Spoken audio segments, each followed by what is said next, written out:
ভারতে পালাবার সময় আবু সাইদ হত্যা মামলার আসামি police officer Mohammad Arifuzzaman BSF এর হাতে আটক হয়েছে। পালাইলি কেন? বন্দুক থেকে পালাইলি কেন? হাতে তো বন্দুক ছিল, সাহস ছিল, তাহলে পালাইলি কেন? যারা ভবিষ্যতে এই বন্দুক তুলে নেবে এই দেশকে রক্ষা করার জন্য, তারা এখান থেকে শিক্ষা নিতে পারে।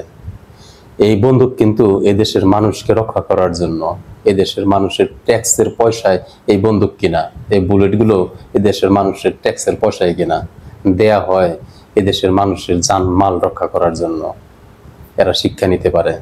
আর এই সমস্ত অপরাধীরা যেসব দেশে পালিয়ে আছে, সেই সব দেশের উচিত এদেরকে ফিরিয়ে দেওয়া, বিচারে সাহায্য করা। এরা অপরাধী, এরা আইন ভঙ্গকারী, এরা খুনি, এদের বিচার হওয়া দরকার, দৃষ্টান্তমূলক বিচার হওয়া দরকার। তা না হলে এই পৃথিবীতে এরকম ঘটনা বিভিন্ন দেশে ঘটবে এবং সেখান থেকে অপরাধীরা অন্য দেশে আশ্রয় নেবে।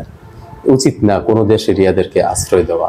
ফিরিয়ে দাও আমাদের অপরাধীদের, আমরা বিচার করতে চাই।